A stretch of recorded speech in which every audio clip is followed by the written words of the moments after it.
الحمد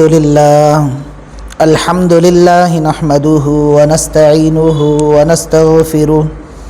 ونؤمن به ونتوكل عليه ونعوذ بالله من شرور أنفسنا ومن سيئات أعمالنا من يهده الله فلا مضل له ومن يضلله فلا هادي له ونشهد أن لا إله إلا الله وحده لا شريك له ونشهد أن سيدنا وسندنا ومولانا محمدا عبده ورسوله أرسله بالحق بشيرا ونذيرا وداعيا إلى الله بإذنه وسراجا منيرا أما بعد أعوذ بالله من الشيطان الرجيم بسم الله الرحمن الرحيم لقد جاءكم رسول من أنفسكم عزيز عليه ما عنتم حريص عليكم بالمؤمنين رؤوف رحيم صدق الله العظيم وقال النبي صلى الله عليه وسلم مثلي ومثل ما بعثني الله بالعلم والهدى كمثل الغيث أو كما قال عليه الصلاة والسلام۔ محترم عزیز بزرگ اور دوستو، اللہ رب العزت کا بے انتہا فضل اور اس کا کرم ہوا کہ اللہ رب العزت نے ہم سب کو دین کی نسبتوں پر یہاں جمع فرمایا۔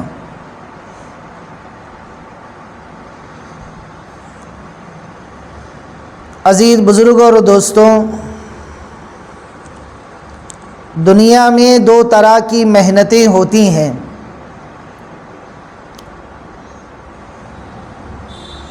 ایک اللہ رب العزت کی محنت ہے اور ایک شیطان کی محنت ہے۔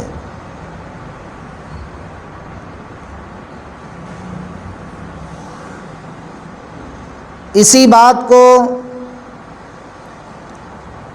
ہم دوسرے انداز میں اگر سمجھتے ہیں تو دنیا میں یا تو حق کی محنت ہوتی ہے یا پھر باطل کی محنت ہوتی ہے۔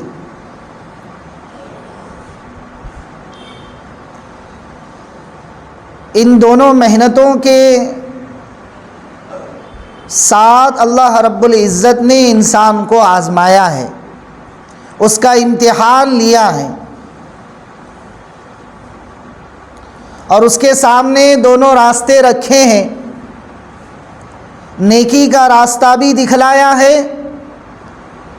اور برائی کے راستے کی بھی اللہ رب العزت نے مذمت کر کے سمجھایا ہے۔ عزیز بزرگوں اور دوستوں، ہماری زندگی کی محنت کا جو خلاصہ ہوتا ہے اور جو اس کا نتیجہ نکلتا ہے وہ موت کے وقت میں معلوم ہوتا ہے کہ آدمی جو ہے وہ ساری زندگی جو محنت کر رہا ہے اس محنت کا پھل اور اس کا نتیجہ جو ہے وہ موت پر انسان کو معلوم ہوتا ہے۔ محترم عزیز بزرگ اور دوستوں، ہمیں اس فانی دنیا میں ختم ہونے والی زندگی میں ہمیں اس بات کو سامنے رکھ کر زندگی گزارنی ہے کہ ہماری زندگی کی ایک نہ ایک دن شام ہونے والی ہے، اور اس ساری زندگی کا جو خلاصہ ہم نے کیا ہے اس خلاصے اور اس نتیجے کو لے کر ہمیں اللہ کے سامنے حاضر ہونا ہے۔ قبر کے سوالات کو حل کرنے ہیں، منکر نکیر کے سوالات کی جواب کی تیاری جو ہے وہ ہمیں اس دنیا میں رہتے ہوئے کرنا ہے۔ اسی تیاری کے لیے محترم عزیز بزرگوں اور دوستو، اللہ رب العزت نے ہمیں دنیا میں بھیجا ہے کہ ہم اس ختم ہونے والی دنیا اور مٹ جانے والی دنیا میں رہ کر ہمیشہ رہنے والی زندگی کو بنانے کی تیاری کرنی ہے، اور ہمیں اپنی آخرت والے اعمال کرنے ہیں، جو اعمال ہمیں جہنم سے بچا کر جنت میں لے جانے والے بن جائیں، جو اعمال ہمیں اللہ کی مرضی اور اللہ کی نامرضیات سے بچنے پر آمادہ کرے، ابھارے۔ جتنے بھی انبیاء علیہم الصلاۃ والتسلیم دنیا میں آئے ہیں، سارے نبیوں نے اپنی اپنی قوموں کو یہی بات سمجھائی کہ دیکھو دنیا جو ہے وہ ختم ہونے والی چیز ہے، اور آخرت جو ہے وہ ہمیشہ ہمیشہ رہنے کی چیز ہے۔ تو کیوں ایسا نہ ہو کہ تم اپنی ہمیشہ رہنے والی آخرت کے اوپر محنت کر کے تم اس ختم ہو جانے والی دنیا سے چلے آ جاؤ، تو تمہارے مزے ہی مزے ہیں۔ محترم عزیز بزرگ اور دوستوں، انسان کو اللہ نے عجیب و غریب صلاحیتیں دی ہیں، اس کے اندر ایسے ایسے ہنر بنائے ہیں کہ جو ہنروں کو وہ استعمال کر کے، جن صلاحیتوں کو وہ استعمال کر کے وہ دنیا کے اوپر اپنی حکمرانی چلا رہا ہے، وہ دنیا کی چیزوں پر اپنی طاقت کو دکھا رہا ہے۔ محترم عزیز بزرگ اور دوستوں، یہ ساری صلاحیتیں اور یہ سارے ہنر جو ہیں یہ اللہ رب العزت کی طرف سے دیے ہوئے ہیں انسان کو،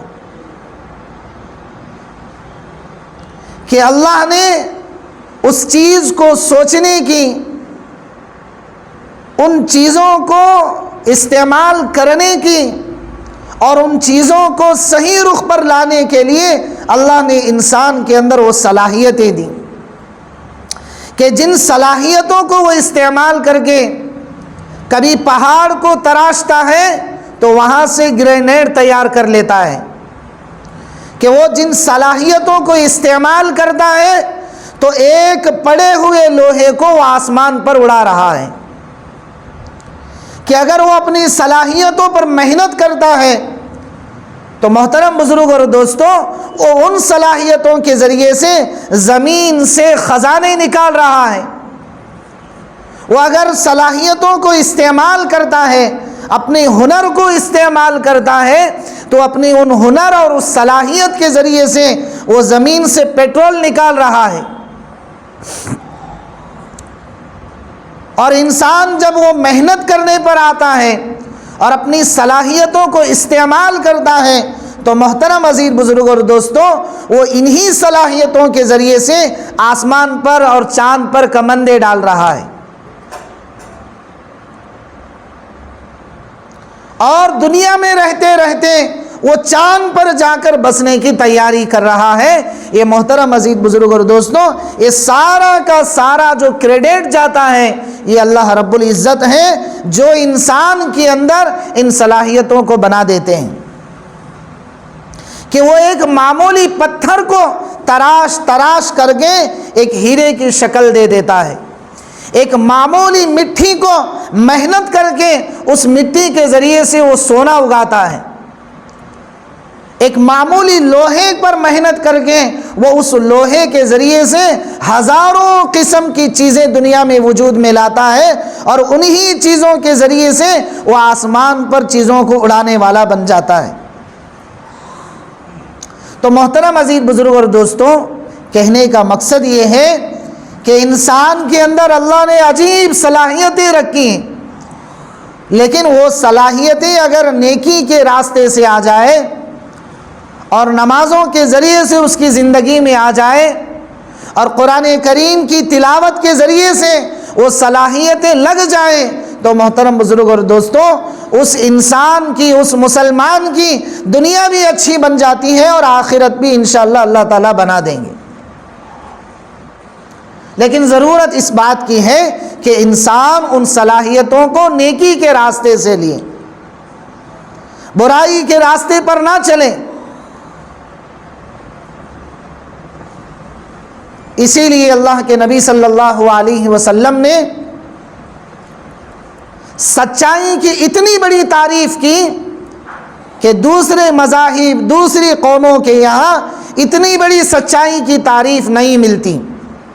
اور آپ نے یہ اعلان کر دیا کہ الصادق التاجر الامین مع النبیین والصدیقین والشہداء، ایک سچا امانت دار اور ایک سچا مسلمان، ایک امانت دار مسلمان، ایک عہد کا نبھانے والا مسلمان، اگر وہ اپنی تجارت میں سچائی لاتا ہے تو یہ گویا ایسا ہے کہ کل قیامت میں وہ نبیوں اور شہداء اور صدیقین کے صف میں کھڑا کیا جائے گا۔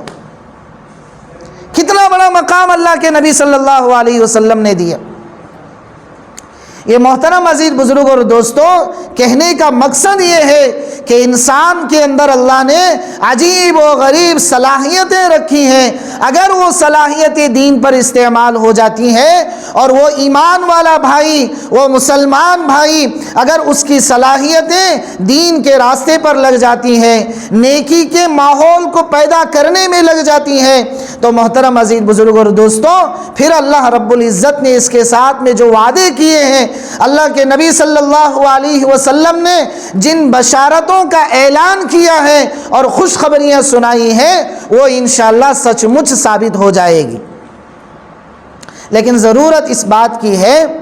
کہ ہم اپنی زندگی میں نیکی کے ماحول کو لانے کے لیے اپنی چھپی ہوئی صلاحیتوں کو استعمال کریں۔ اللہ کے نبی صلی اللہ علیہ وسلم نے ارشاد فرمایا کہ ہر بچہ جو ہے جب وہ اپنی ماں کے پیٹ سے دنیا کے پیٹ میں آتا ہے تو وہ فطرت اسلام پر جنم لیتا ہے۔ کل مولود یولد علی الفطرۃ، ہر بچہ پیدا ہونے والا دنیا میں جو آتا ہے وہ اپنے فطرت اسلام ہی پر دنیا میں آتا ہے۔ لیکن کسی بچے کے ماں باپ مسلمان ہوتے ہیں، کسی بچے کے ماں باپ یہودی ہوتے ہیں، کسی بچے کے ماں باپ غیر مسلم ہوتے ہیں، کسی بچے کے ماں باپ نصرانی ہوتے ہیں، کسی بچے کے ماں باپ مجوسی ہوتے ہیں، تو وہ ان ماں باپ کے پیچھے چلتے ہوئے کسی کا بچہ مسلمان بن جاتا ہے، کسی کا بچہ یہودی بن جاتا ہے، کسی کا بچہ نصرانی بن جاتا ہے۔ لیکن حقیقت اگر دیکھی جائے تو ہر بچہ جو ہے وہ فطرت اسلام ہی پر پیدا ہوتا ہے۔ یعنی اللہ رب العزت ہر بچے کے اندر دین کو لینے کی صلاحیتوں کے ساتھ دنیا میں بھیجتے ہیں، لیکن بزرگوں اور دوستوں، وہ اپنے ماں باپ کے دین پر چلتے ہوئے وہ کبھی تو مسلمان بنا اور کبھی یہودی بنا اور کبھی نصرانی بنتا ہے۔ کہنے کا منشا اور مقصد یہ ہے کہ بزرگوں اور دوستوں، محنت کے ذریعے سے انسان اپنی صلاحیتوں کو نیکی پر لگا سکتا ہے، نیکی کے ماحول پر لگا سکتا ہے، اور دین کی محنت اور ایمان اور اعمال کی محنت اور قرآن کریم کی تعلیمات پر عمل کی محنت اور حضور اکرم صلی اللہ علیہ وسلم کی شریعت مطہرہ کو اپنی زندگی میں لانے کے لیے وہ محنتیں کر سکتا ہے۔ اور ایک وہ سچا امانت دار، عہد والا، عہد کو نبھانے والا، اور ایک اچھا مسلمان کہ جس مسلمان کو اللہ کے نبی صلی اللہ علیہ وسلم نے پسند کیا، اللہ رب العزت نے پسند کیا، وہ اس طرح کا ایک سچا مسلمان بن سکتا ہے اگر وہ اپنی ان صلاحیتوں کو استعمال کر لیتا ہے۔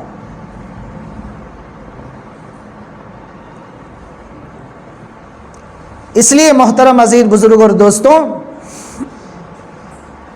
آپ کے سامنے میں نے شروع خطبے میں آیت کریمہ پڑھا کہ مثلی و مثل ما بعثنی اللہ بالعلم والہدی کمثل الغیث۔ اللہ کے نبی صلی اللہ علیہ وسلم فرما رہے ہیں کہ میرے لائے ہوئے شریعت کا علم جو ہے، میری لائی ہوئی تعلیمات جو ہیں، قرآن کریم کی جو تعلیمات ہیں، وہ ایسے ہیں جیسا کہ بارش کا پانی ہوتا ہے۔ کس کا پانی بھائی؟ بارش کا پانی۔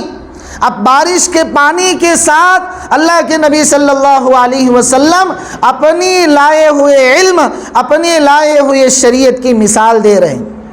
کس کے پانی کے ساتھ؟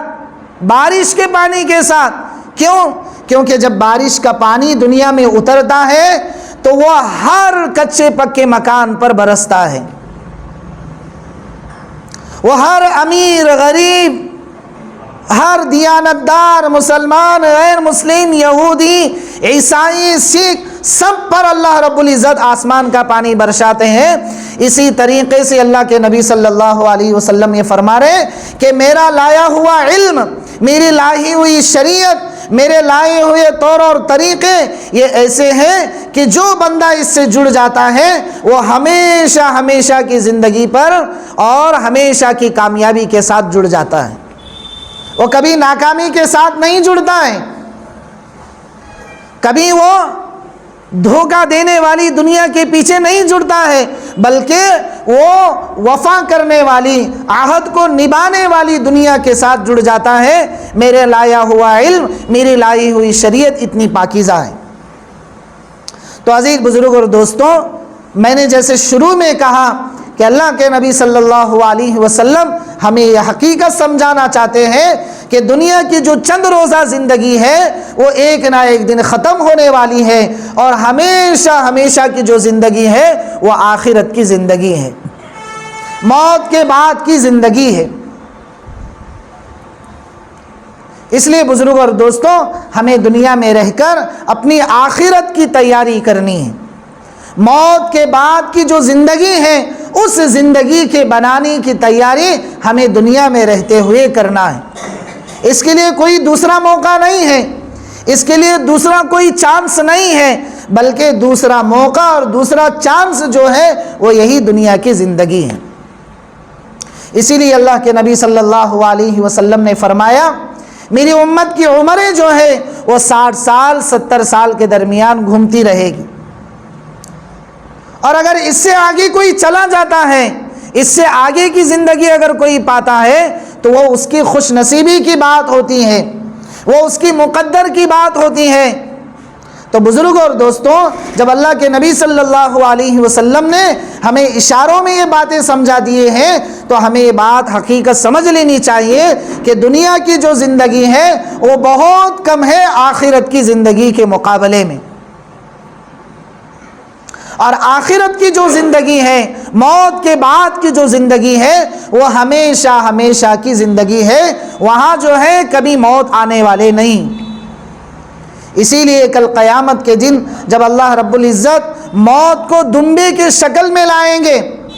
موت کو خود دمبے کی شکل میں، ایک جانور کی شکل میں لائیں گے، اور خود اس کو وہاں ذبح کر کے یہ اعلان کر دیں گے کہ جو لوگ یہاں کامیاب ہو گئے اور جو لوگ یہاں جنت میں چلے گئے اور جو لوگ یہاں جہنم میں چلے گئے، ان کا چلے جانا اب ہمیشہ کا چلے جانا ہے، اب اس کے بعد دوبارہ موت آنے والے نہیں ہیں، کیونکہ موت ہی کو اللہ تعالیٰ ذبح کر دیں گے اور اس کی کہانی ہی ختم کر دیں گے کہ جو وہاں کامیاب ہوا وہ ہمیشہ کا کامیاب ہوا، اور جو وہاں نقصان اٹھا رہا اور جہنم میں چلا گیا وہ ہمیشہ کا چلا گیا۔ اور بزرگ اور دوستوں، وہاں کی زندگی، آخرت کے احوال اگر ہم قرآن کریم کے ذریعے سے اور احادیث نبوی صلی اللہ علیہ وسلم کے ذریعے سے معلوم کرتے ہیں تو ہمارا دل جو ہے، اور کلیجہ جو ہے، وہ منہ کو آ لگ جاتا ہے کہ کیا آخرت کے احوال ہیں۔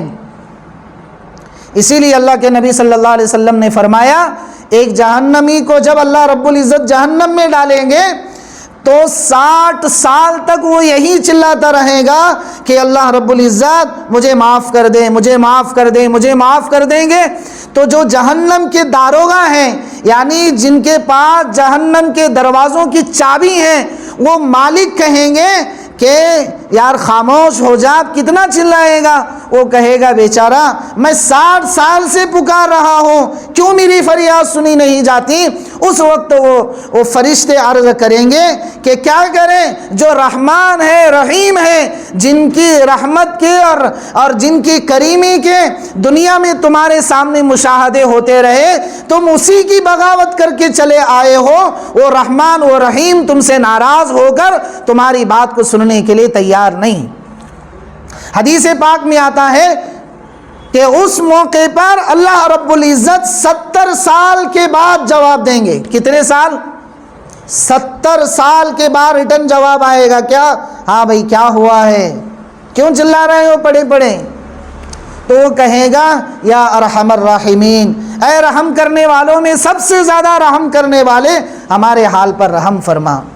یا تو ہمیں موت دے دے، ختم کر دے، یا پھر ہمیں جنت میں ڈال دے۔ اللہ رب العزت اس موقع پر عرض کریں گے یہاں جو جنت میں چلا گیا وہ ہمیشہ کا جنت میں چلا گیا، اور یہاں جو جہنم میں چلا گیا وہ ہمیشہ کا جہنم میں رہا۔ یہاں اب دوبارہ موت آنے والی نہیں، یہاں اب دوبارہ موت آنے والی نہیں ہے، بلکہ یہاں موت کو بھی موت آ جائے گی۔ اور جو موت لانے والے فرشتے ہیں حضرت عزرائیل علیہ السلام، جو انسانوں کی اور اللہ کی مخلوقات کی روح کو قبض کرتے ہیں، وہ خود فرشتے کو اللہ رب العزت موت دے دیں گے اور ان کی کہانی بھی ختم کر دیں گے۔ مت فإنک میت، حدیث کے الفاظ ہیں کہ تو بھی مر جا، تو بھی میری مخلوق ہے، اب میرے سوائے یہاں پر کوئی زندہ رہنے والا نہیں۔ تو محترم بزرگ اور دوستوں، آخرت کے احوال بڑے کٹھن احوال ہیں۔ ان مسائل کی تیاری کے لیے، ان مسائل کے حل کے لیے اللہ رب العزت نے ہمیں دنیا کی یہ مختصر سی زندگی دی، اور اس زندگی کو ہم دھوکہ کھا کر، شیطان کے ورغلے میں آ کر، شیطان کے بہکے میں آ کر کہیں ہم اپنی آخرت کو نقصان نہ پہنچائیں۔ فإن الدنیا خلقت لکم، دنیا جو ہے یہ تمہارے لیے ہی اللہ نے بنائی ہے، لیکن تمہیں جو بنایا ہے وہ اللہ رب العزت نے آخرت کی تیاری کے لیے بنایا۔ اسی لیے قرآن کریم کی آیت میں صاف طور پر اللہ نے اعلان کر دیا وَمَا خَلَقْتُ الْجِنَّ وَالْإِنسَ إِلَّا لِيَعْبُدُونَ، انسان اور جنات کی جو تمام طرح کی مخلوقات ہیں، ان کی پیدائش کا ایک ہی مقصد ہے، ان کو دنیا میں لانے کا ایک ہی مقصد ہے کہ یہ صرف اور صرف ہماری عبادت کرے، اور ہم جو ہیں ان کی تیاری کے لیے، ان کی تربیت کے لیے اور ان کی رہنمائی کے لیے ہم دنیا کی ساری چیزوں کو ان کے پیچھے لگا دیتے ہیں، اور دنیا کی ساری چیزیں ان کی خدمت کے لیے لگا دیتے ہیں۔ لیکن انسان کو جو بنایا ہے، بندہ اور بندی جو دنیا میں بنائے ہیں، یہ صرف اور صرف اللہ کی عبادت کے لیے بنائے۔ تو بزرگوں اور دوستوں، اس آیت کے ذریعے سے ہماری زندگی کا ہدف معلوم ہوتا ہے، ہماری زندگی کا مقصد معلوم ہوتا ہے کہ ہم جو دنیا میں آئے ہیں یہ اپنی آخرت کو بنانے کے لیے آئے ہیں، آخرت کی تیاری کرنے کے لیے ہم دنیا میں آئے، اور آخرت والے احوال کی تیاری یہاں دنیا میں رہ کر ان احوال کا احساس اپنی زندگی میں لا کر ہم نیکی کے ماحول پر محنت کرنے کے لیے آئے ہیں۔ اسی لیے میں نے شروع میں یہ بات آپ کے سامنے عرض کر دی تھی کہ اللہ نے انسان کے اندر 2 صلاحیتیں رکھی ہیں، نیکی کی صلاحیت بھی رکھی ہے، گناہ کی صلاحیت بھی رکھی ہے۔ اب انسان پر چھوڑ دیا کہ تو اگر اچھی کی محنت کرے گا، اچھائیوں کی محنت کرے گا، نمازوں کی محنت کرے گا، ذکر کی محنت کرے گا، قرآن کریم کی تعلیمات پر عمل کی محنت کرے گا، تو تیرے اندر اچھائیاں آئیں گی اور تو بھی ایک بہترین دنیا کا انسان بنے گا۔ اور اگر تو گناہ پر محنت کرے گا، گناہ کے ماحول پر محنت کرے گا، برائیوں اللہ کی نافرمانی پر تو محنت کرے گا، تو تیرے اندر بھی اللہ کی نافرمانی آ جائے گی اور تو دنیا پر اور زمین پر ایک بوجھ بن کر رہے گا۔ اسی لیے اللہ کے نبی صلی اللہ علیہ وسلم نے فرمایا، روزانہ جب صبح ہوتی ہے اور جب سورج طلوع ہوتا ہے تو سورج آتے آتے اللہ سے پوچھ کر آتا ہے کہ باری تعالیٰ جتنی تیری نافرمان مخلوق ہے دنیا میں، تم اجازت دے دو ہم اپنی تمائش کے ذریعے سے، اپنی گرمی کے ذریعے سے تیری نافرمان مخلوق کو جلا کر رکھ دیں۔ روزانہ سمندر جو ٹھاٹے مارتا ہے، جس کی لہریں دوڑتی ہیں، وہ سمندر اور اس سمندر کی لہریں بھی روزانہ صبح کے وقت میں اللہ سے پوچھتی ہیں، اللہ آج کون سا آرڈر پاس ہونے والا ہے کہ ہم تیرے آرڈر پر، تیرے حکم پر عمل کر کے تیرے باغی اور نافرمان اور بے نمازی بندوں کو اپنے اندر لے لے اور ان کو ڈبو کر ختم کر دیں۔ روزانہ زمین اللہ سے پوچھتی ہے، اللہ آج کوئی حکم ہے کہ جس حکم پر ہم عمل کر کے تیرے نافرمان اور بے نمازی اور تجھے ناراض کرنے والے بندوں کو اپنے اندر دبوچ لے اور اوپر سے بند ہو جائے۔ اسی لیے یہ جو زلزلے دنیا میں آتے ہیں، یہ زلزلے کوئی ایسے ہی ہلکی چیز نہیں ہوتی ہے، بلکہ اللہ رب العزت یہ جو پہاڑ، بڑے بڑے پہاڑ بنائے ہیں، ان پہاڑوں کو تھوڑا ہلا دیتے ہیں، جس کی وجہ سے زمین کا جو سسٹم ہے وہ تھوڑا سا ہل جاتا ہے، اور اللہ رب العزت یہ میسیج دیتے ہیں کہ انہی زمین کو پھاڑ کر ان کے اندر تمہیں داخل کرنے کی صلاحیت اور طاقت ہم رکھتے ہیں۔ اس لیے بزرگ اور دوستوں، ہم دنیا میں رہتے ہوئے اپنی آخرت کی تیاری کرنی ہے۔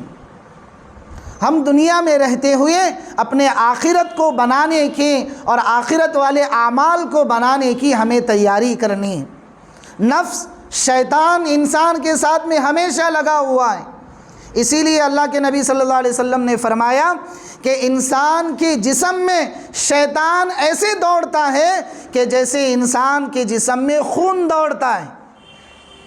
کہ جیسے خون کے بغیر انسان دنیا میں زندہ نہیں رہ سکتا، اسی طریقے سے شیطان جو ہے وہ انسان کے ساتھ میں ایسے لگا ہے جیسا کہ اس کے جسم میں خون لگا ہوا ہے، کہ وہ ہمیشہ اسی تاغ میں رہتا ہے، اسی کوشش میں رہتا ہے کہ وہ ایک ایمان والے اور ایک سچے پکے مسلمان کو کس طریقے سے اللہ سے دور کر جائے اور اس کو کس طریقے سے اللہ سے باغی بنا دیں۔ تو محترم عزیز بزرگ اور دوستوں، کہنے کا مقصد یہ ہے کہ ہم اس دنیا کی ختم ہو جانے والی زندگی میں رہتے ہوئے اپنے ہمیشہ کی زندگی کو بنانے کی تیاری کرنی ہے۔ کریں گے بھائی انشاءاللہ؟ اللہ تعالی ہم سب کو عمل کی توفیق عطا فرمائے۔ جو حضرات سنت نہیں پڑھے، سنت سے فارغ۔